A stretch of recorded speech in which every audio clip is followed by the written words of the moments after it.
Ooh, this one is really heavy. Interesting one. It's a time for package from China. Hey, welcome back to the channel. It's awesome that you're tuning in. In this video we are going to be doing a little bit of a chit chat about something pretty cool.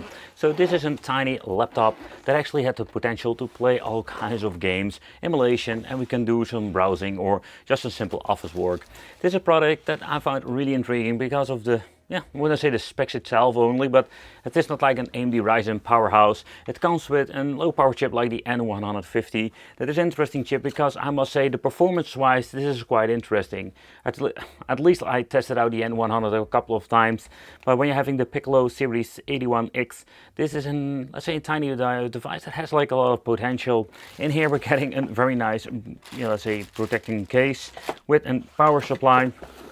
And a very nice looking sleeve to protect the tiny laptop itself, and another sleeve to make it super safe. And in here we're having the product, but the first impression is that this thing has a very nice feel to it. And the overall design, I really dig this thing.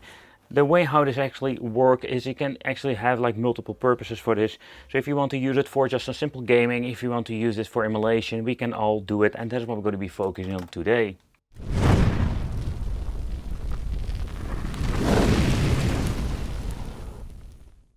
But if you're needing some hardware that is super compact and you just want to do some simple office work, you can just do this fine on an N150. Beautiful flat design, and the key presses to have like a beautiful nice quality feel.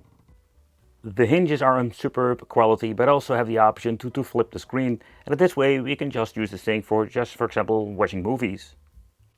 Yep, you can just put it in, let's say, this particular way, and we can just watch movies and do some other cool things if you just want to do that, or just, let's say, connect some controllers and just use it like a display with a stand. So yeah, that's actually what's going on over here. You can just flip it all the way. And the way how they constructed this is absolutely genius. We have seen it with different brands, but of course those were like bigger. But what you can actually do is just flip it and just use it like a tablet, already mentioned before, and can just do playing some games this way. But let's do a little bit of a chit chat about all of the other like features and also do some testing on this device. So first of all, let's talk about connection. So over here we're having an output for HDMI out with a mini, and that's kind of great, so we can hook this thing up to a bigger screen. An input for an USB 3.0. We have over here a USB-P port. We're having the fan intake outtake situation over here. When it comes to, let's say, there you can see over here we're having two speakers at the side.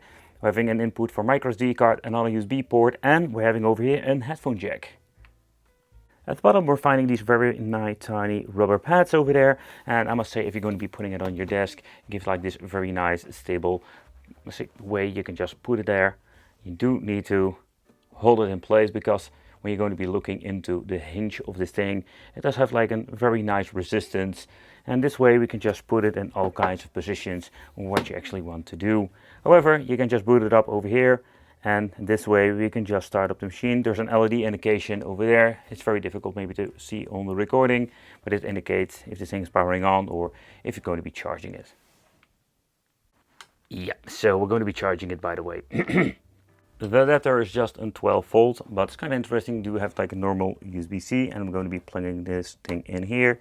That's the indication battery at the side indication that is going to be starting loading. But when it comes to playing and using it for just basic office work, we have two USB ports already mentioned before, so this way we can just easily plug in a mouse, and if you want to you can use a keyboard, for example. But the first thing we're going to be doing is setting this thing up, because that's the first thing that we're going to be needing to do. So moving on, we can actually use the touchscreen, even which you can just see over here, but we also can use the mouse. So yep, let's set it up for our country and everything else. Let's set up the keyboard, otherwise that's not going to be working like it's supposed to be. We're using a QWERTY keyboard. It's a smaller one, but what I love about it, we have like big keys, so it's going to be so much more convenient. And oh man, I freaking hate like Windows, but you need to go online. There are some tricks, by the way, out there to just skip this, but if it still works. So what is interesting, if you don't want to use a mouse or you don't have a mouse by hand, you can actually use this tiny trackpad. And I can tell you, this is a very interesting configuration over here. So what you're actually going to be doing is putting your finger here over here. You don't need to actually touch, or at least like have this old trackpad like situation you had with old Dells. No, we can just fairly easy use a mouse cursor if you can see it. And the construction itself, I must say that you need to get used to it, but it works quite okay. Yeah, we can actually use this thing like a laptop. However, the only thing I did already noticed, so when you're going to be using this thing as a laptop, yeah, there were a couple of things that I found not like super pleasant. So I already mentioned that if you're going to be typing on this thing, it is a beautiful high quality keyboard. I don't like that. But if you're going to be using a traditional laptop, or at least like a keyboard like I do, so I do need to get used to the keyboard itself. Where this is actually a QWERTY keyboard, yeah, overall I must say that it's very compact, very dense, and particularly when it comes to certain, let's say, part of the keyboard, I really needed to get used to that even more. We're having here the brand Piccolo. The model number is Series 81X. So the operating system at this moment it is Windows 11, but we can also use it with Linux. We're having the Intel N150. The screen size is going to be 8 inches of FUM. The screen scale is 60 by 10. The screen resolution is 920 by 1200. So the network is going to be the Wi-Fi 6, and that actually having even the option for a gravity sensor. We have an expansion slot like a micro SD card, and it goes all the way up to maximum 128 gigabyte. But it's kind of weird, to be honest. 3.5-inch headphone jack, and many other features like a front camera 2 megapixels, and the battery capacity is overall like okay. But how long it will last is depending on what you're going to be doing, because I noticed like even with some standby time, I did notice that I had a little bit of a thing going on that it drains the battery even in standby mode. The device itself has a very nice quality feel to it, and when it comes to the weight, this thing weighs 642 grams, and when it comes to the weight, it's similar to, let's say, more beefy handhelds that we've seen before. So weight itself, it's not bad itself. Ooh, who's cheating? 643. But when it comes to the Piccolo itself, where it has like a very tiny display compared maybe with a regular laptop, I must say that this thing is beautiful looking and very nice when it comes to, let's say, the overall resolution and the pixel density. But let's do a little bit of chit chat about the specification with CPU Z. So this thing doesn't come with a powerful AMD Ryzen, no, it comes with the Intel Core already mentioned before. So it has max TDP of only 6 watts, so that's not a lot. And of course, it is very convenient if you don't want to drain your battery like crazy. So over here with the manufacturer is X Plus, memory DDR5 12 gigabytes. So this thing has a whopping freaking 12 gigabyte of like memory spread over multiple, let's say, slots, which you can see over here. So graphic wise, so this thing comes with the onboard graphical power of the Intel, no, let's say Nvidia or AMD or whatsoever. But let's stress the CPU, and this thing can become very hot when you're going to be charging it too. However, let's take a closer look. So in here we can find the package temperatures. Let's keep this thing over here so you can actually see what's going on. And the package temperatures, you can see, can even hit the 74, 76. You know, it can become very hot, but yeah, that has something to do, of course, that we're having a device that is very compact, and that's one of the concessions we actually need to make.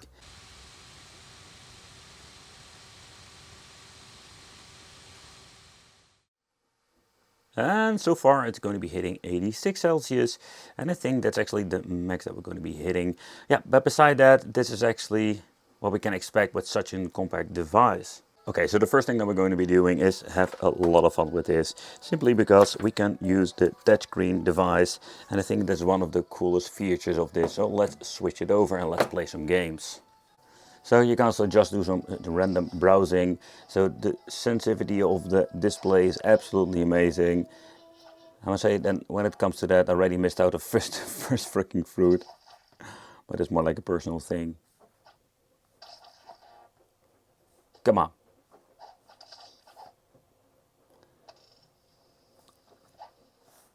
But you can actually see if you're going to be sliding.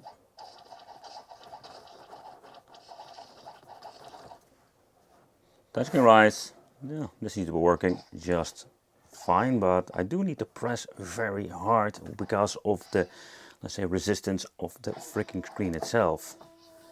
There we go. There. Yeah. Yeah. That's also a great just to test how the audio quality is, and I'm surprised with this little thing how good the overall audio quality is, particularly if you're going to be hearing the soundtrack of this game.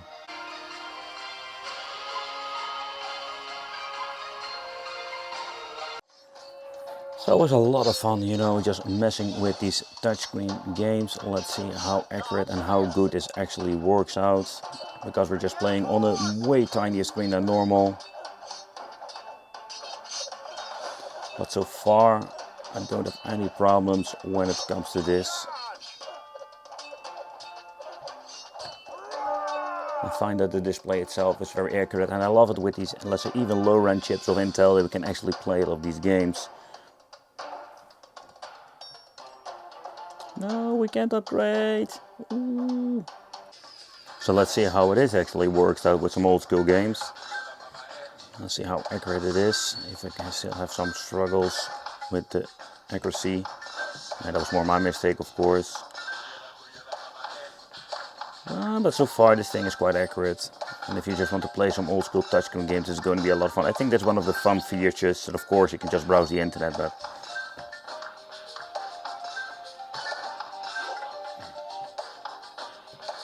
this seems to be working all fine. Even smaller resolution because this is a pretty old game. Let's see. Oh, okay.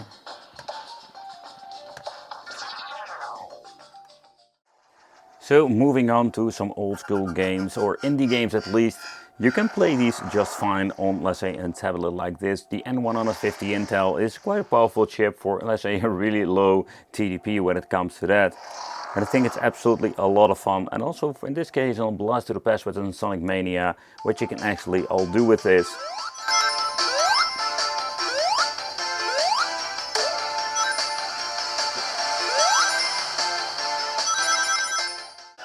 And I'm just going to be honest, I am a big fan of, let's say, these basic games. So for me, this is going to be like the ultimate tiny tablet to bring with me to play these games. So where I'm actually going to be using this Xbox 360 controller just out of convenience. We can also hook up stuff through the Bluetooth that is connected, of course, onto the main board. So at this moment I'm having like a USB hub connected to the port, so I can use the controller and the mouse at this point. But yeah, this is actually what are some of the things that you need to do with this particular device. And of course you don't need a hub if you're going to be connecting with Bluetooth. But out of the box, yeah, you can just see like Sonic Mania and many of these other games, they play absolutely great. But let's say we're going to be using this particular device for more power GPU hungry games. And this is one of those great examples with a simple two-dimensional game that utilizes normally like a GPU big time. And this is going to be a great example that we do have struggles actually playing this, where it dips down sometimes all the way to 30 frames a second. Yeah, this is just one of those, let's say, unplayable situations where now it is okay. And if you're going to be looking into the frames now, you can actually see how low it goes. But yeah, let's move on to some other games. I think for AAA games, this is not going to be like an overall pleasant experience with the N150 chip from Intel. So let's go to semi-retro with some Tony Hawk. So out of the box, it was not even set to full HD, with the simple reason because of the onboard GPU. But I just want to force it into full HD because it looks the best. And at this stage, I just want to see how the overall experience will be. So I must say that I'm quite surprised of the frames per second that we're actually going to be running on now. You can just see that we do hit even 50 frames per second. Every setting has been set to low at this point. But I find it fascinating to see how far it has become when it comes to these low-end chips, what we can actually play. And you need to realize that this is one of those games that normally utilizes a GPU from Intel and AMD to have like the best overall performance. But if you don't see the frames per second, I think this is still very playable. And if you're going to be connecting two controllers, you can even do some split screen on this tiny display. So yeah, gaming wise, this can be a lot of fun. But if you're going to be checking out some other games like Crash Bandicoot, I've been messing with the settings in here.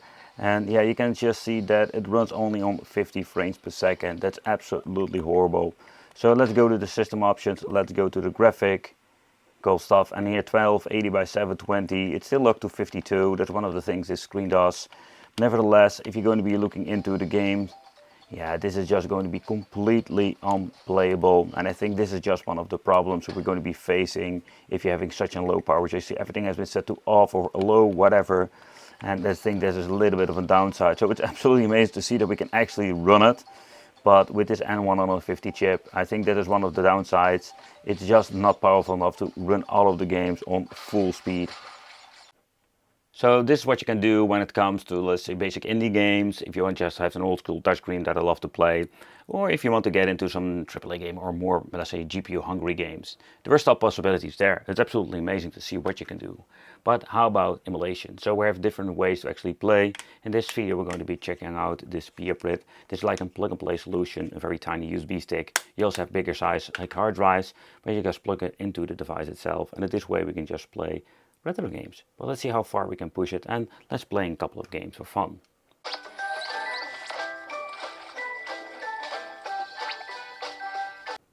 So with retro emulation and the 150, we do have a lot of possibilities. I think a lot of game boxes nowadays even use the 100, well, for the 100 or the 150 now, and they're choosing because it's a low power chip, it's cheap, but also when it comes to playing games, we can still have a lot of cool things to do.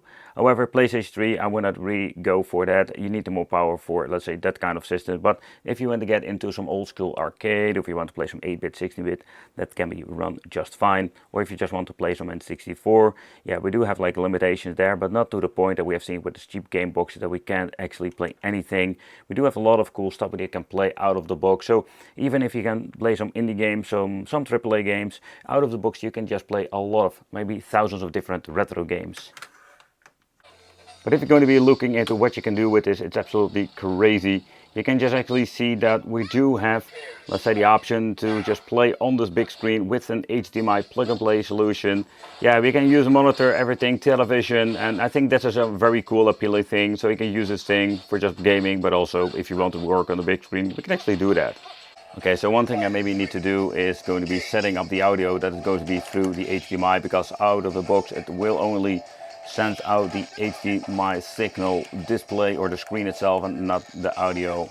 So that's something we need to fix, but for now I just wanted to do a little bit of an emulation to see how that works on this. I have no idea how to freaking do the move. Oh, there we go. But this seems to be working fine, and this way we can just easily go back to the menu. We can just check out a different game. And what I mentioned before, like we have some N64, and we can just even play some N64 on the N100 chip, so far I know. Okay, so when it comes for playing some N64 games, I did notice, like with upscaling, it's absolutely out of the question, with the simple reason because this device is not powerful enough to run it on 4K resolution and stuff like that. Wow, this first person view is really confusing. And of course you need to scroll through a little bit of tweaking with the emulators, but yeah, I think out of the box with the N150 chip, this is just a fun overall experience. We have been messing with N64 on many game boxes now, and most of them are running really bad with N64, but this, yeah, it's great, man. It's absolutely great, and that's what I love about, let's say, PCs now. They're getting so much more powerful than those Android boxes, and cheaper. I have no idea what button to choose. Oh, there. Yeah. I think this is the most wicked game I've ever played on the N64 with some really funky sound checks. You should check it out with Bug Bumble. And yeah, we can play some handheld without no problem. I already mentioned at the beginning of the emulation part is that it's not going to be an issue here. And with some of the basic emulators, if there's an option for upscaling, maybe some filters, you can mess around with it, but there we're also going to be finding a lot of limitations out of the box. But I really enjoy those Sonic Advance games, bringing me back to the old school days. The only problem I had with these games is that the story mode was completely different when you're going to be comparing them with the Sega Genesis games. So moving to some autonomous wave with some metal slit system, man, this is such a cool game. But also performance-wise, this runs pretty good.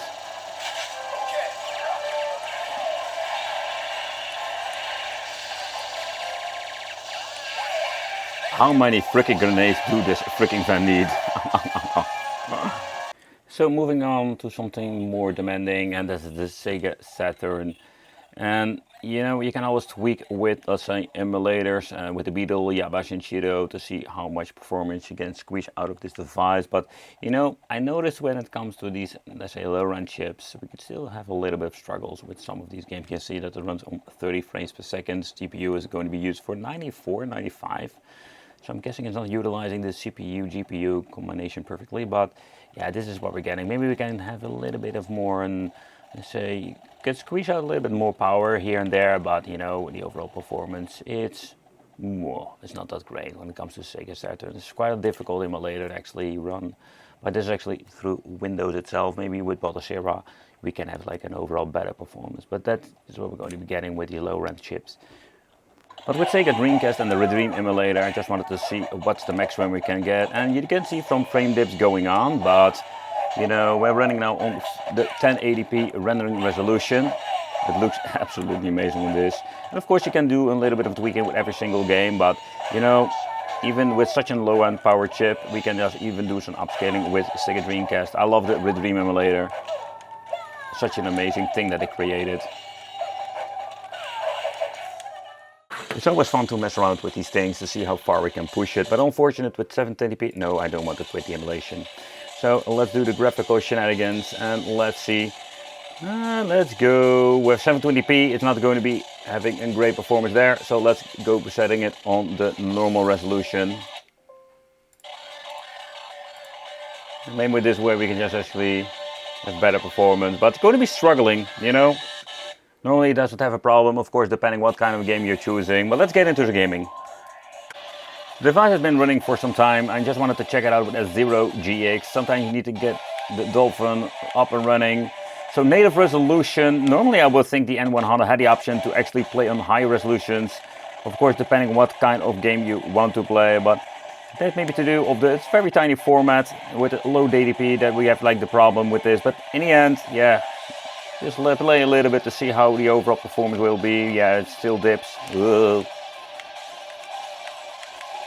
Can also have to do, then we're going to be using an external screen. So let's do something crazy and let's just use the original tiny screen over there to see what's going on. Nah, it doesn't really help when it comes to that. So it's quite unfortunate, you know, when it comes to GameCube. I think it's going to be unplayable. And again, it's depending what kind of game you're going to be playing. If you're going to be playing, let's say, a different game, it's highly possible it will have like a 60 frames per second. But, you know, it's going to be a hit or miss with the GameCube itself. But how about the internal part? So you can actually remove this compartment. I just didn't want to do is I couldn't get it loose, so I'm just going to remove the full plate. So this thing, let's see. So this is plastic, fantastic, or some kind. Oh, that was why the freaking thing didn't open. You did it open from this part over here. It's like a door. Okay. So, but this one we're going to be finding in the inside. So this is what we're getting in the inside. I just wanted to do a quick overview. Storage capacity is over here. That can be replaced, upgraded. It's a different story. This is a 512 gigabyte. Yeah, maybe there are some 1 terabyte versions out there. This is the future path, or at least this is the, what's the brand called? Never heard of it. The active cooling fan. I must say that is not like very noisy when it comes to that on full speed. So you can see the heat pipe going on over here. So that's actually how they construct it. So it pushes out the fan. It actually sucks in, let's say, the fresh air underneath. So you need to be very careful if you're not going to be putting something like an less than towel or something of a cloth underneath, otherwise you're going to be having some cooling issues and will transfer the heat over there. So the battery is a 3500 milliamp over here, and yeah, replaceable. You can see there's a lot of things that I'm not going to be touching up, but you can actually see that we're having the 2 speakers underneath that sound amazing, and they're like fairly easy replaceable. In here we find the Wi-Fi chip. So yeah, if it comes to, let's say, upgradability, you can actually upgrade your storage capacity, but the RAM and everything is stuck so far, I see. This tiny Piccolo laptop has a lot of potential. You can do some indie games, you can just play a little bit of AAA games, or at least some of them. You have emulation possibilities, it's absolutely awesome. I love this device for what you can do with it. I would love to see this thing with some AMD Ryzen power on the inside. That would be even more cooler. So yeah, plug and play, and you can hook this thing to a monitor and have like yourself a gaming tiny beast. However, if you're going to be looking into what you can do, we have limitation of the ports, and I think this has to do with a simple reason. This thing is actually made for just some simple office work, but you can do so much more. Thank you all for watching. Consider subscribing and let me know what you think of the device like this, and it would be great to see you in the next video.